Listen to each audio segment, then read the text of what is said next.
Então, espero que vocês estejam vendo minha tela. Só um momentinho que apareceu uma bolinha aqui. Pronto.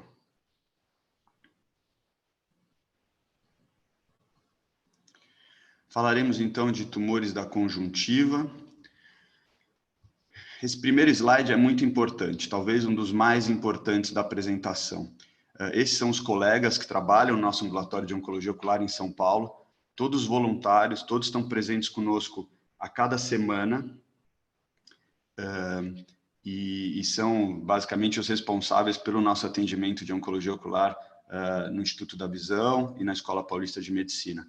Esses são os colegas que treinaram conosco, alguns há muitos anos, e conseguiram voltar para suas cidades de origem, para seus estados, e continuam atendendo a oncologia ocular pelo SUS. É um desafio grande, né? A gente sabe que a estrutura não ajuda, é uma doença que não dá dinheiro para a instituição, mas a gente tem muito orgulho que esses colegas estejam pelo Brasil atendendo o SUS, e a gente acaba tendo uma rede de relacionamento, a gente trabalha junto, discute casos, faz reuniões, e dessa maneira tenta trabalhar para ajudar os nossos pacientes, né? Uma outra iniciativa que é muito querida para mim, quem me conhece não aguenta mais eu ouvindo falar do Oncofone, que não é nada que mereça o Nobel da Medicina, mas é uma ferramenta muito simples que funciona muito bem.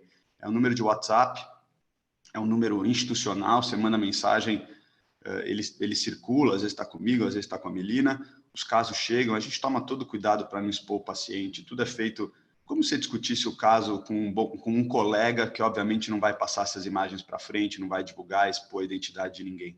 E a ideia, apesar das limitações técnicas, é você mandar o caso e a gente conseguir te ajudar no diagnóstico e orientar o tratamento. Tem muita gente que fala, pô, Rubens, eu estou te mandando o caso porque eu quero que vocês assumam aí na Escola Paulista de Medicina. Se possível, claro que a gente assume o caso, mas mais importante do que isso é tentar ajudar no diagnóstico e tratamento precoces, quando esses pacientes podem ser tratados localmente, sem a necessidade de grandes deslocamentos, tá?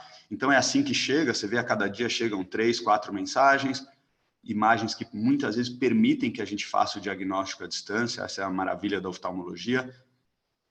Aqui um vídeo, desculpa o ruído, mas para vocês verem que um colega com um telefone celular e uma lente de fundo consegue uma imagem, vocês veem por enquanto a mácula normal, e quando a paciente olha para o lado, essa imagem nos permite dizer que isso é um SHRP, né, uma hipertrofia congênita DPR, então essa paciente não tinha um melanoma, boa notícia, e tudo isso de uma maneira fácil e rápida.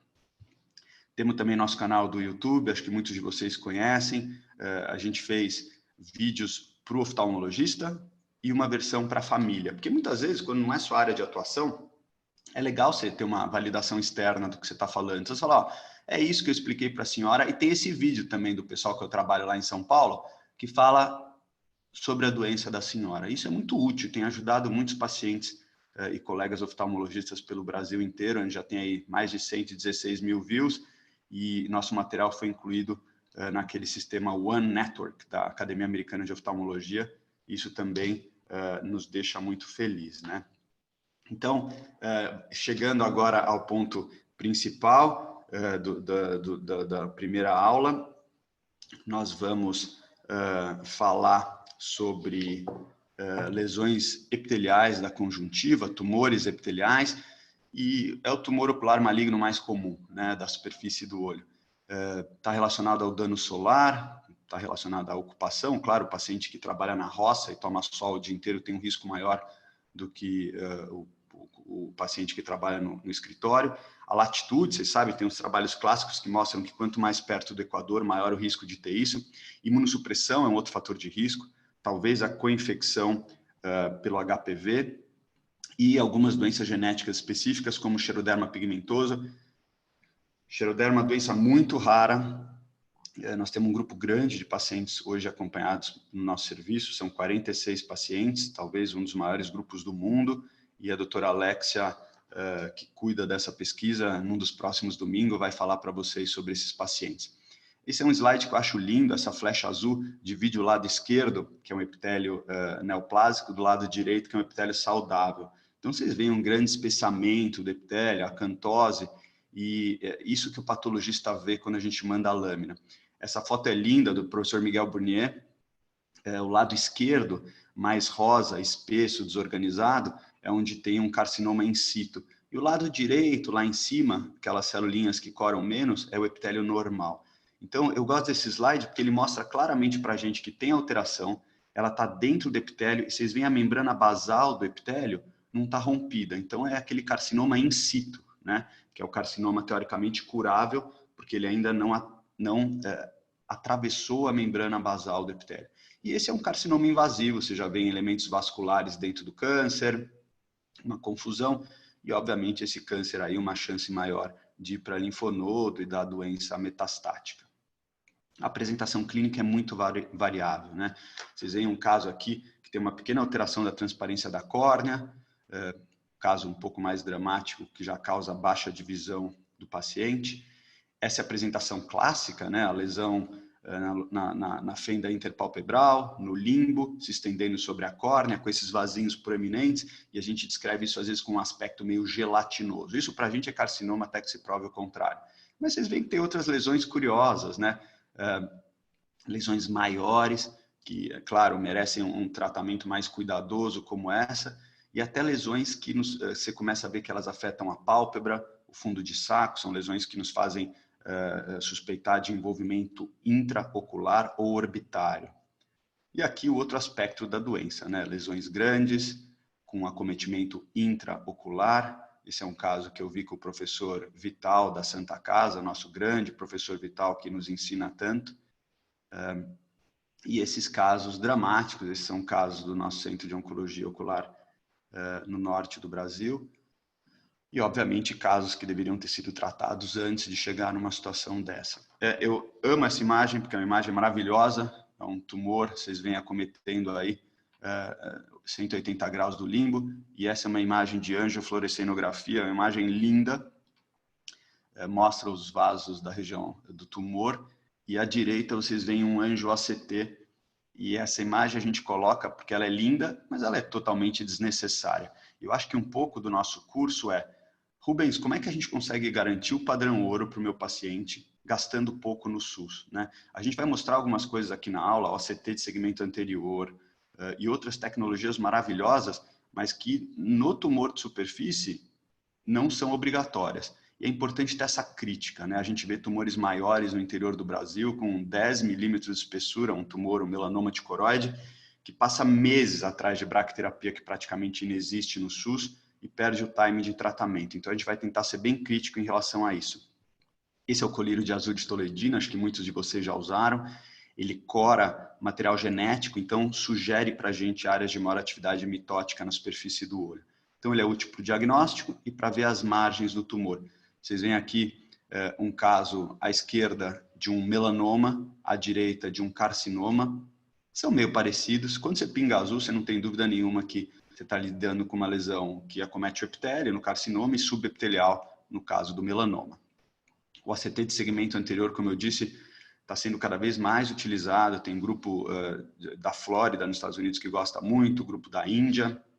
A gente usa, você busca uma transição abrupta do epitélio com espessamento.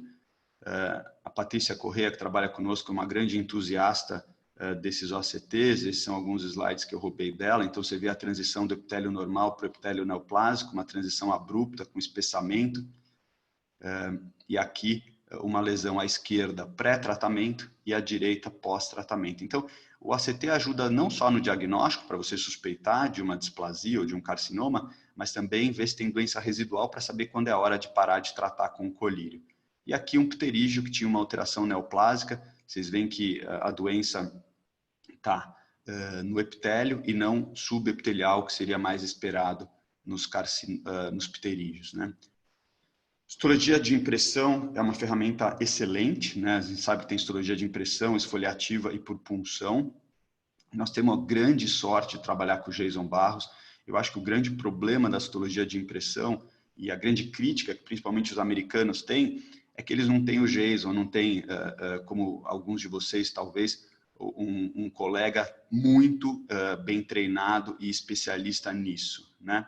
Então, vocês veem aqui alguns slides, o diagnóstico diferencial de panos, uma neoplasia intraepitelial conjuntival, um carcinoma parcialmente pigmentado, e tudo isso colocando um papel de filtro sobre o olho. Quando você remove o papel de filtro, você avulsiona algumas dessas células, e de novo, primeiro precisa saber fazer a colheita ideal do material, e depois, obviamente, interpretar isso para conseguir dar o diagnóstico, né?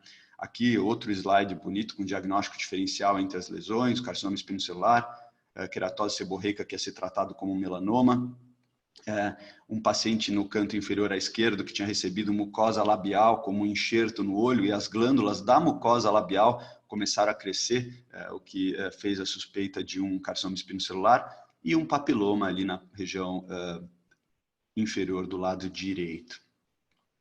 E também, como ACT, pode ser usado como uma ferramenta para monitorar a necessidade de mais colírio. Então, eu fiz uma tabelinha bem tosca, mas é importante para a gente lembrar, né? Então, o azultitoloidina tem um custo mínimo, acho que vale a pena ter no consultório. Ele ajuda no diagnóstico, pode ajudar na presença de doença residual. O ACT anterior tem um custo um pouco maior, ajuda no diagnóstico e na detecção de doença residual. A histologia de impressão, se bem feita, e acho que esse é o grande problema, precisa ser alguém muito experiente, ajuda bastante. Mas vocês veem que a biópsia, além de ajudar ou confirmar o diagnóstico e ser curativa, trata lesões maiores, como a gente vai falar. Então, a gente sempre tem que considerar a biópsia, apesar do custo um pouco maior, da dificuldade, às vezes, de conseguir sala cirúrgica. Vocês vão ver que muitas vezes para o nosso grupo, principalmente quando vocês suspeitarem de melanoma, é a ferramenta mais importante para curar o paciente. Então, como a gente trata? A gente determina a margem, coloca um limite de segurança a partir da margem e remove o tumor. Vocês veem que o azultitoloidina, em alguns casos, é útil para mostrar onde acaba o tumor, e a partir daí você coloca seus 2 milímetros de margem de conjuntiva saudável. Nós vamos ter no final desse curso uma live, um módulo só de técnica cirúrgica. Então, a gente vai rever como faz uma enucleação, seguindo os conceitos mais recentes, crioterapia, biópsia excisional, técnica de no-touch, coisa que a gente usa no dia a dia, a gente ouve em todo o congresso, e muitas vezes a pessoa não sabe muito bem o que é. Outro carcinoma, vocês veem que um carcinoma meio assustador, elevado, mas que acomete pouca conjuntiva quando você cora com azultitoloidina. Então, de novo, a utilidade do azul. Então, se você fizer apenas uma retirada, uma exérese simples, a recidiva de até 40% dos casos. Então, por isso a importância dessa técnica no touch, do uso de crioterapia e assim por diante. E eu queria, mil perdões, eu esqueci de agradecer. O Aloysio Gameiro, que é o nosso ex-fellow e faz parte da nossa equipe hoje, gentilmente está traduzindo esta aula para o inglês. E não é fácil, porque eu falo rápido e eu falo bobagem. Isso porque nós tivemos muitos colegas de fora do Brasil falando, pô, como assim vocês vão fazer um curso em português? Que língua é essa? E daí a gente falou, sim, na nossa língua, o curso vai ser em português, mas a gente vai oferecer tradução simultânea. Então, Aloysio, espero que eu não esteja te dando muito trabalho, e obrigado por gentilmente ajudar os colegas que não falam português a acompanhar o curso. Depois que a gente remove o tumor, a gente reconstrói. Nós somos grandes apaixonados pela membrana amniótica, o tempo cirúrgico fica muito menor e a facilidade é grande. A Melina, que é responsável pela cirurgia dos nossos casos mais complexos, principalmente dos melanomas, gosta de dar 5 milímetros de margem. Então, quando você tira 5 milímetros de margem ao redor de um tumor, você tira muita conjuntiva, o que faz a reconstrução com outras técnicas ser muito mais trabalhosa. Então, se membrana amniótica estiver disponível, é a nossa escolha. Vocês veem nesse caso um tumor que acometia quase toda a córnea, toda a região superior. Com membrana amniótica a gente consegue retirar tudo, pós-operatório imediato, e o pós-operatório depois de um mês, e a paciente curada. Quimioterapia tópica é a bola da vez, já estamos terminando. Vamos rapidamente falar das estratégias, né? Quer dizer, monoterapia você seria usar só o colírio, neoadjuvante você usar antes da cirurgia e adjuvante depois da cirurgia. Um caso como esse da fotografia não adianta usar colírio, porque é a catástrofe, não vai dar certo, né? Então talvez esse seja o caso mais adequado para monoterapia, uma lesão um pouco elevada, com olho saudável. Vocês veem uma lesão elevada como essa, talvez a chance de sucesso seja um pouco menor, a gente vai discutir isso nos casos. E se você tiver dúvida, se você achar que pode ser um melanoma, eu acho que é melhor ir para a cirurgia e não para o colírio. Neoadjuvante seria para diminuir o tumor e permitir a cirurgia. Vocês veem um caso como esse, o limbo inteiro comprometido, é uma cirurgia muito difícil. Então, como nesse segundo exemplo, a gente decidiu fazer uso de colírio de mitomicina, enxugar o tumor, e muitas vezes o tumor some e você não precisa operar. Outras vezes você consegue reduzir e permitir a cirurgia. E o terceiro tipo, né, oncologicamente falando, seria o uso adjuvante. O que é o adjuvante? Você opera e depois, se precisar, complementa com o colírio de quimioterapia. A gente faz isso quando as margens estão comprometidas ou quando vem diagnóstico de PAN com atipia, né? Acho que essa é a principal discussão. Quando usar? Hoje em dia é meio uma decisão entre o cliente e o médico, né? Tem paciente que não quer ser operado, não pode ser operado pelo risco cirúrgico, porque não tem grana. Às vezes o médico prefere usar o colírio porque acha que vai curar o paciente. Só o bom senso de ver o tamanho da lesão, se já é uma superfície ocular muito doente. E se você pensar num carcinoma invasivo ou num melanoma, é melhor não começar com colírio. As vantagens da biópsia são óbvias, né? Você confirma a doença, muitas vezes já cura o paciente. Esse é um caso que dá dúvida. Será que você começaria com colírio para tentar reduzir isso? Ou não, já faz uma cirurgia e resolve de uma vez só? Então, isso é o que a gente vai conversar na discussão de casos hoje.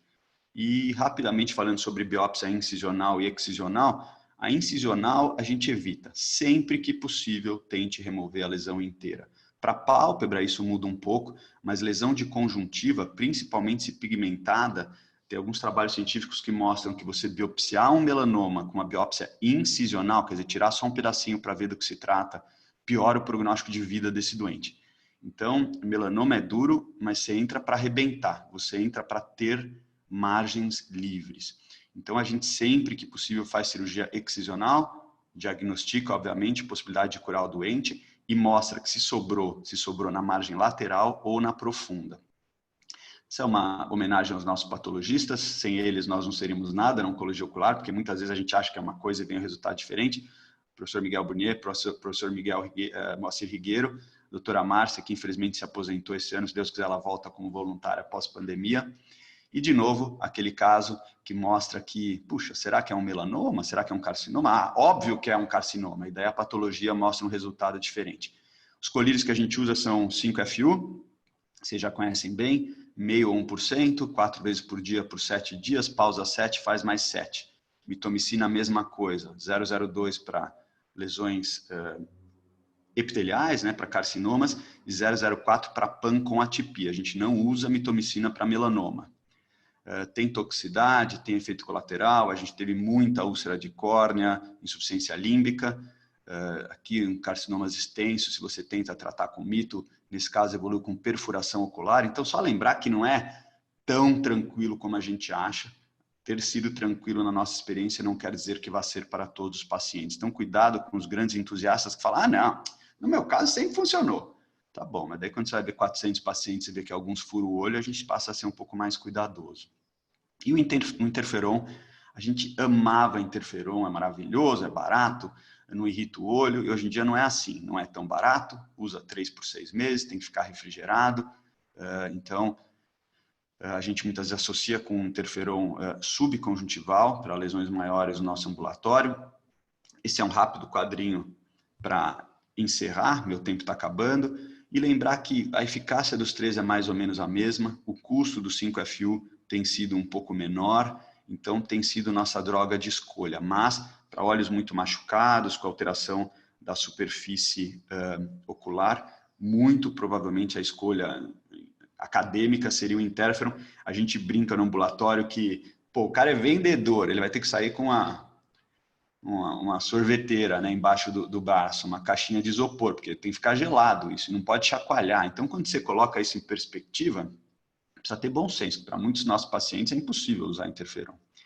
Bracterapia, 3 slides apenas, é muito raro usar para carcinoma. Nós temos muitos casos no ambulatório que mostram margem profunda comprometida. Todos esses casos a gente tem muito contato com os nossos colegas na Escandinávia, lá todos eles são tratados com bracterapia. E aqui no Brasil a gente vê que esses tumores não evoluem. Então, provavelmente, os colegas fora do Brasil usam mais bracterapia para estes tipos específicos de tumor do que o ideal. E a gente sabe isso porque o SUS é uma confusão, infelizmente não tem bracterapia para todo mundo. Então, de novo, a gente tem que ser bem crítico, óbvio que uma margem profunda comprometida nos preocupa, mas talvez a gente tenha outras medidas que permitam o controle desse tumor, já que a bracterapia não está disponível. Bracterapia é montada dessa maneira, costurada por fora do olho, a dose adequada é dada bem localizada na região onde é necessária, e, como regra, o paciente fica curado. Lembrando, claro, que também tem efeitos colaterais. A gente vai falar mais de bracterapia quando falar de melanomas intraoculares e também na aula específica de técnicas cirúrgicas. Então, espero que tenha sido útil. Nós vamos ter, ao final, tempo para perguntas. Se vocês quiserem também já mandar a pergunta pelo chat, a gente já seleciona para responder depois. E, em seguida, teremos a discussão dos casos, né? Já